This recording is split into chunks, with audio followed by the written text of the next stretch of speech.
good when you're ready. Come over to the left a little bit again now. Okay. No, I'm sorry. My your left. left. Okay. I'm sorry. Right there, yeah, right there's good. Stage left. Yeah, you good? You good on your shot? Yes, sir. Okay. Okay, Bob. First of all, your name. Spell your first name, last name, and title, or retired now. Whatever. First name is Robert or Bob, B-O-B. Last name Deeds, D-E-E-D-S. I'm a canine search specialist with Texas Task Force 1, retired. Tell me a little bit about 9/11. Your training, 9/11, you were called out. You had been training dogs. They first brought you in up here to evaluate your dogs. Kind of run through that. We went through an evaluation to begin with. Basically, it was designed for us to look at the nerve strength and the drive of the dog. We wanted to see with drive you get biddability, nerve strength keeps them able to rebound. So if they're stressed and these environments are stressful, they'll be able to bounce back quickly or even not be affected at all. Once we were assessed into the program, it was about a year and 2 weeks later we were on the ground in New York City. What about, I mean, you saw New York City on the news and everything else. What did you think when you got the phone call? Well, first thing is hearing about it on the radio. I was actually driving up 820 on the east side of Fort Worth. Came on local report that morning. One of the local DJs was doing a comedy bit. He broke right into the middle of it, and he said, it looks like a plane's hit one of the towers at the World Trade Center. And then there was dead air probably for about 20 seconds, and he came back on. He said, wow, this was a big plane. This wasn't small. And about that time, I got a phone call from my brother, who was several miles behind me. And he said, hey man, are you listening to the radio? And I go, yeah. And he goes, what do you think? And I said, well, if something else happens, we'll know that it was a terrorist attack. Because I had just finished a course on weapons of mass destruction and terrorism down here at College Station. And they told us in this course that a lot of times they'll try to do things in two so they can get, maximum PR from it. And I went on to my family business, which was up the road, went in, pulled an old TV out of a closet, plugged it in.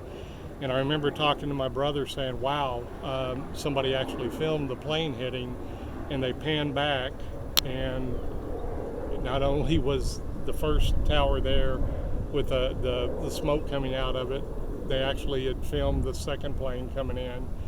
And as soon as that happened, my brother walked in the front door, and I said, it's terrorism, and my pager went off from the task force, and they said, this is just an informational page, we'll give you more information as we know it. And that was how it all started. Hang on, let's let this plane get out of the way here. It's coming out of here, then I don't realize. Yeah. Now they were quiet the whole time. We were getting ready. I know. Now The whole time they were quiet.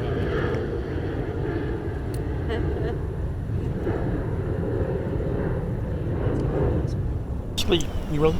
Yeah. Okay.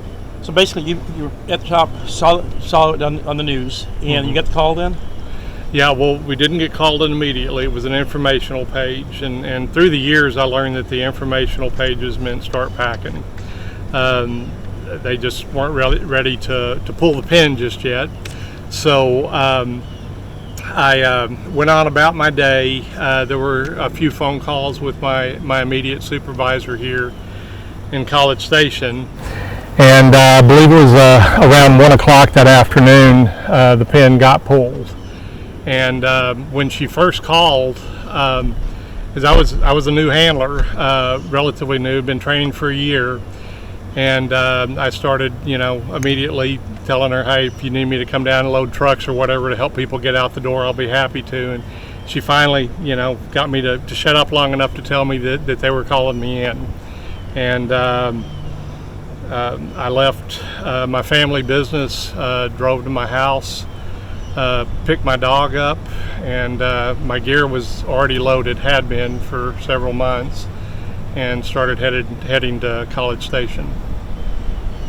Get down here. Did y'all deploy from here then? Yeah, we did. Now, we were down here for several days before we went in. Originally, we were earmarked to go into the Pentagon, and they switched us over to the World Trade Center probably about 3 days into it, and about 4 days into it, we were in New York. What about once you get to New York? Mm-hmm. Tell me about that. You get to the World Trade Center. What are you seeing, and what are you thinking then? Well, our first on-site experience was it was a night mission. We're divided up into basically 2 units on an event that big. We have a day shift and a night shift. I was on the night shift, and we started with our night shift. The rest of the folks went and set up our base of operations and got everything set up back at the Javits Center. And we're standing there on scene, and at first we're in a Chase Manhattan Bank building, which was our forward operating center at that time. And the task force leader, as well as the squad leaders, are all gathered around a map. They're pulling everything up, and we get the signal to lock and load, and we move down to ground zero. It was about a block away. Come around the corner, and I remember looking up and seeing what we call them the Lay's potato chips, the skin that stuck up out of the pile. And saw that for the first time, and my first initial thought was, my dog's going to get hurt. That's what I thought right off the bat.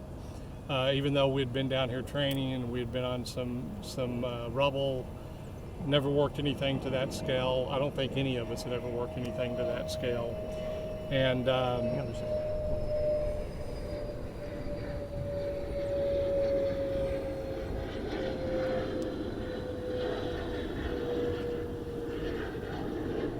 Okay, go ahead. we hadn't worked anything to that scale. In fact, I know nobody on Texas Task Force had done anything to that size. And we were there literally, it was about 5 to 7 seconds, and we hear somebody say, "We need your dog, we need your dog." And Bert Withers, who was my search team manager, was standing next to me. Bert's a big guy. I barely even come to his shoulder. And Bert looked down at me and he said, "Are you ready?" And I go, "Yes, sir, let's do this."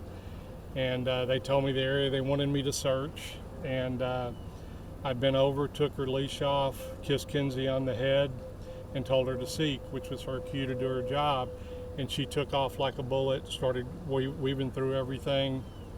I remember there were some construction guys that were cutting some metal, and they were standing up what had been through a window, it was on its side, and they were cutting some steel, and she went underneath there first and started barking at them, which was her indication that somebody's alive. And I said, "We got them, keep going," and she took off again. And I remember turning around to Bert, looking up at him and going, "Holy cow, it works." And it went on from there. How many victims did your dog find out there while you were there? We did not find anybody alive. Most of the people that lived from that event were actually pulled out in the first few hours. After that, we didn't find anybody alive. What was it like walking through all that rubble? I mean, you got steel sticking up everywhere. You got rocks, bricks, everything. What's it like? Wires, I'm sure, hanging all over the place. Yeah, you have that, and then the other element, and this was something that I wasn't prepared for, but I had some incredible firefighters who were with me, and they helped me get through this part of it. The structure, what was left of the structure, was still on fire the whole time we were there. So they would pull something back and new smoke would come out. They would spray water on it. And if we had to go down into anything underground, you would twist open a bottle and pour it in on the metal below to see if it boiled. It's pretty high tech. And and so if it boiled, that was not good. If it didn't, you went on in. Well, kind of just like caves, having to go down into things there, or what? Yeah, one of the episodes, or one of the actual missions that we were on, we had a fire chief ask us to go clear an area because they needed to bring heavy equipment in and pull stuff off that area. That was probably the toughest part of anything that I did, because if you come out of a hole and you tell somebody, hey, it's all clear, and you make a mistake, you just killed somebody. And I remember every single time through my career that I ever told anybody that there's nobody there alive, because that's scary to do that. And the fire chief had us go in. We went into an area that went down into the parking garage, or I think, based on what I could see on the sides, that it was part of the subway system. I'd been to New York before, and it looked like the tile on the walls from the subway system. And we went into that area as far as we could go. I actually sent Kinsey into an area that was a little bit further down into the rubble, and we searched that and came out. I looked at the fire chief and told him that there's nobody in there alive, and we had turned to walk away. We were maybe 10 or 15 feet away, and I heard the claw going into the metal and pulling it out. So we did a lot of that. Now you trained quite a few dogs too. Mm-hmm. Did quite a bit of training. Tell me a little bit about. So this plane clears out. Tell me a little bit about Brittany. Hang on, let's wait till this plane goes over for a second. Tell me a little bit about Brittany. Brittany was one of our dogs on the team. It was handled by Denise Corliss. Denise and I. We kind of looked at ourselves as the young pups, because we started at the same time. She and I loved each other and competed against each other the whole time, trying to get our dogs ready. Everybody wants to have top dog. And we shared our notes, and we pulled for each other. And Brittany was a phenomenal dog. She was different. We nicknamed Brittany the Princess. She's a golden retriever. Just a neat dog. She was always happy. She loved the job. I think they're just being rude at this point. They are. They really are. I saw the email.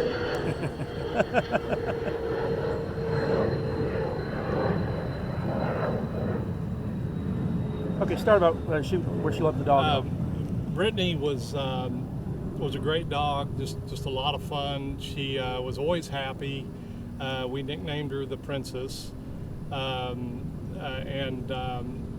she was just a great dog all the way around. Denise worked the day shift, so we would always do shift change. I'd be coming off night, she'd come on day. We would train notes to get Denise ready to go into the day shift.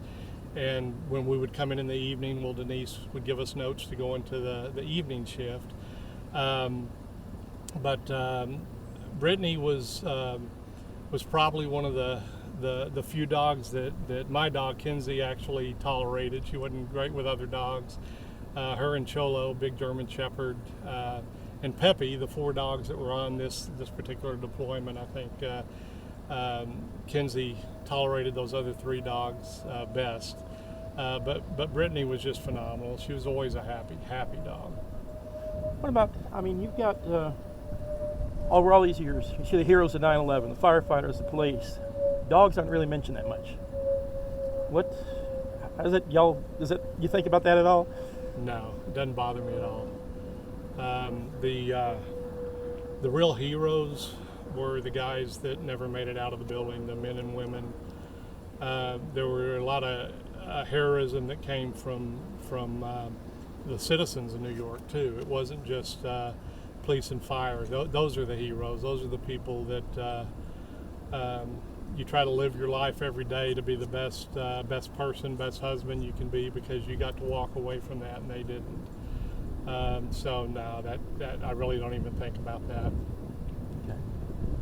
Anything else you want to add? Probably the biggest honor in my life was the day that I came down here and put on that federal uniform for the first time with the flag up here on the above the lapel pocket. And I'd always wanted to serve my country. I kind of grew up in between wars, and so I never went into the military, but when I had the opportunity to do this, it was the greatest opportunity in my life to get to wear that flag and represent this country. And there's a part of me that actually feels a little bit almost guilty because of that, because a lot of good people died and I got to receive that honor. But then that also gives me motivation to live my life the way I should live my life, because those people were not able to go on any further. Now, when you all arrived at Ground Zero as a team, what did y'all think? You know, you had to have just spoken just amongst yourselves. You know, really we didn't. That was the thing that was amazing. There's a lot of, on the bus over, there was a lot of banter that you do and joking and stuff that you do back and forth. Once we got there on site and the bigwigs started to go over the map and we were all standing in the background looking over their shoulders, you could have heard a pin drop. And I'm not sure that even Bert, my search team manager, I'm not sure he even said anything other than saddle up and are you ready? You know, when they called for my dog the first time. We knew what to do, we were trained. I didn't even realize how well we were trained until we actually started working, and then it's like, holy cow, my dog knows what she's doing, and I actually know what I'm doing. Now, when you're there, you know, obviously you're wearing, you know, boots and you have gloves. What about the dogs? Well, in fact, it was funny because we got a lot of people were sending booties from all over the country. I actually had I've got a collection now of about 20 booties that I kept that were made by some school children up in, I think it was Wisconsin.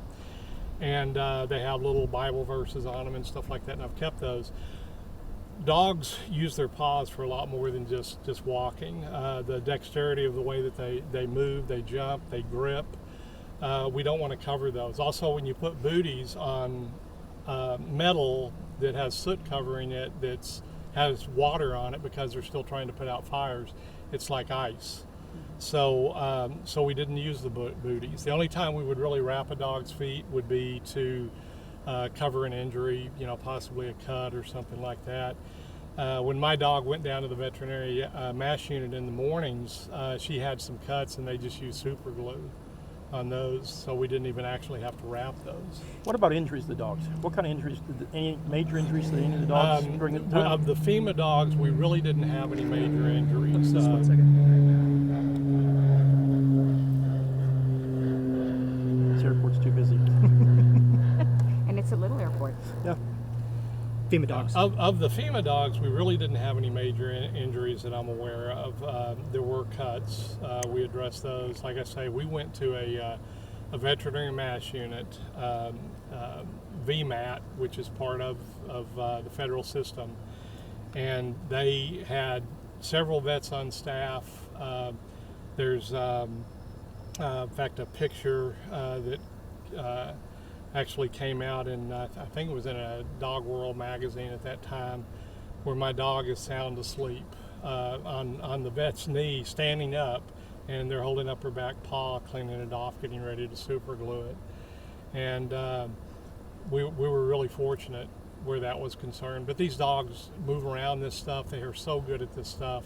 There's a lot of places we'll send dogs that we don't go into because, I mean, face it, I'm on 2 legs and I'm just not as stable as they are. So we actually were able to utilize their agility and their ability to move around, and they just didn't get a lot of injuries. Now, when you, I'm sorry, you were talking about the exhaustion. Shifts are long, and obviously you need breaks. And I think I one time saw a picture of Denise and Brittany, like just taking a rest, and she's like knocked out on the rubble. Oh yeah, we do that a lot of times. We'll take a break. There are also times when I would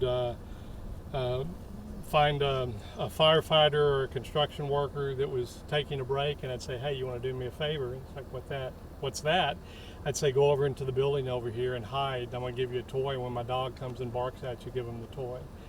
And we would do that for our dog and also for the firefighter. In fact, I always tell people my dog was 25% search dog and 75% therapy dog on that deployment. Can you talk about, like, with what you mentioned with that ground zero, seeing it visually, and what you guys were seeing, and of course what we were seeing, you know, not being there on the TV screen. How did the dogs see it when they came? Because obviously they're not primarily visually sensing. Yeah. How did Brittany approach that scene through her eyes? Well, as far as how the dogs see it, I think I don't even think they see it as a big event at all. They know that while there's stuff around, kind of like it is at home, it's Six Flags to them. It's a game to them. I'm going to go off and I'm going to search, and if I find somebody, either that person or my mom or dad, being the handler, is going to give me my toy, and that's golden. And I think that's the main thing that they were looking at. Yeah. Through their nose with all of the debris, obviously, and everything that churned up, how was that for them? Well, you have to understand their nose is several 100,000 times. You know, I've seen stuff where it says 250,000 times stronger than our noses. So they're filtering through all of that. Their ability to decipher odor is just amazing. What about now, A&M out here? They put this disaster city together. Takes is running it. Kind of tell me about this place out here and how it's helped train the dogs for another event like this. This, in my opinion, is one of the premier training sites in the country for both dogs and rescue. We've got the ability to change stuff around here, to change rubble piles. We change stuff frequently. We're constantly adapting, trying to get the best program in place possible. It's a phenomenal place to train dogs. Let me take a break and get a little bit of water. Okay. Yeah, go ahead. Hang on just a second. We're gonna park.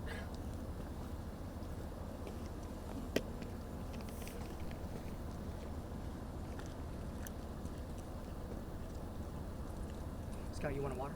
No, not right. She's here again.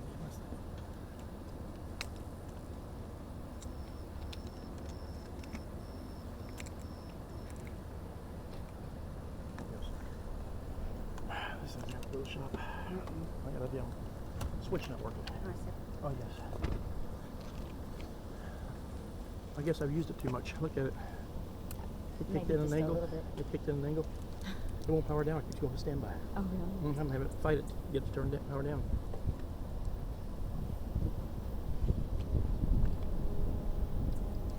Man, look at that. Give me too much longer. I'm running out. I'm Well, you're in black. Oh,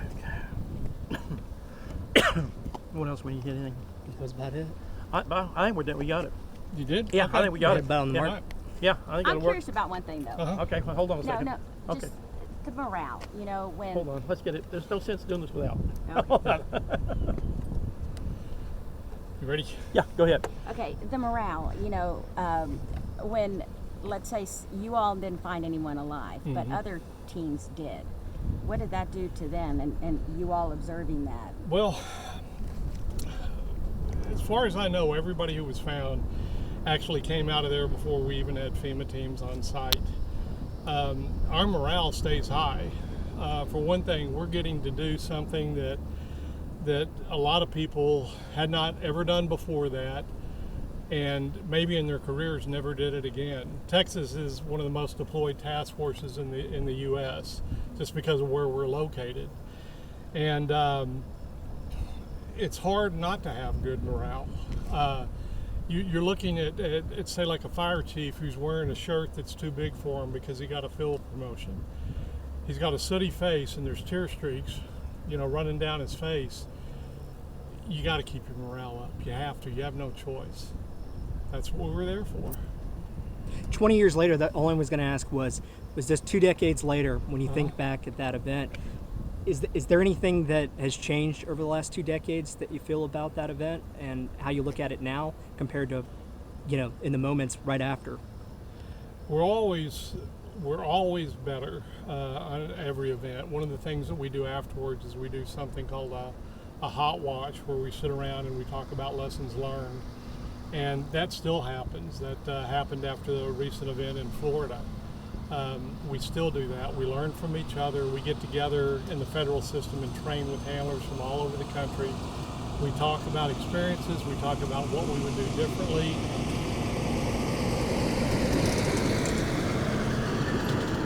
trucks for that? You know, Experiences? We Okay, still experience. do that. We get together with handlers all over the country. We talk about experiences. We talk about what we've learned, what we've taken away from certain events. We share ideas with each other. Training has evolved. We're training the dogs better than they were then. I know these young handlers that are out here today, I'll guarantee you that some of these dogs are trained better than our dogs. We just know more now. And one thing about that too, we talked about a while ago. You've got, back then you had the live dogs. Back then we had what? The live search dogs. Mhm. It's kind of evolved into the cadaver dogs now Right. too. Tell me a little bit what the after this plane goes over. Tell me about the cadaver dogs. What the purpose? Let's wait for this plane to go over there. Anything we'll say. Oh, he's banking back. He wasn't happy going out. He's just trying to playing come with back. y'all. around. Yeah, he's got to make sure he speeds things up. That's actually one of the Navy trainers right Oh, is there. that what that is? Yeah, and you can go to, if he lands again, you can go to the Dixie Chicken over here, and they'll be in there in their flight suits with the co-eds. Make him buy us a drink. Yeah. Okay, go ahead. Don't air that. Right. Anyway, don't want to tick off the Navy. What were we talking about? Going over cadaver from live. Okay, cadaver. like one of the things that has transpired is when the World Trade Center happened, all of the dogs in the federal system were live find dogs. That was our mission. We were trained to find anybody that was alive, and we had events that happened in the country, and even here in Texas, we started talking about having human remains detection dogs long before they did in the federal system. By 2012, we had actually started putting dogs into the system. The space shuttle recovery was an eye-opener. That was the largest land search and water search, to my knowledge, in human history. I don't know if we have anything documented that's that big. And we found parts of remains or parts of flight suits and things for every single astronaut. So we were able to bring closure to not only the families to this country. So we realized the need for the human remains detection program in the country. That started to develop. It was fully in place by the end of 2012, 2013, and the last 5 years that I was on the task force, every mission that I went on was a human remains detection mission. My live find dog just got to train, which she was perfectly happy with. Okay. All right. Done. Yeah. Yes. Thank you. Thank you, guys. Appreciate it. And my paycheck will be in the mail. That's right. Per usual. Trenton Yeah, says he's paying. yeah. You're going to give me the usual Trent said pay. he's going to cover it. Uh huh. Yeah. P card.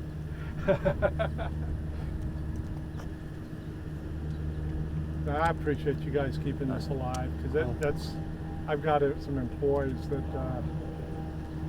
work for me that weren't even alive. Goodness. That conversation, right? And we sit down every year, and go through this. And now that one of the gals has little brothers, one that's 7 and the other one that's 12, and they're going to sit down with me for the first time this year and go through everything. Wow. And they just got to remember, so they don't repeat it. What are you doing, man? Not much. How you? I'm doing good. What have you been up to?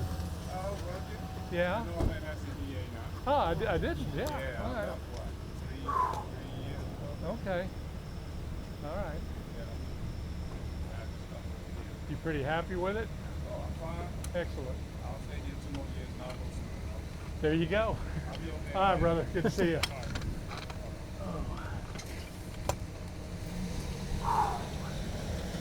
Biggest thing I've been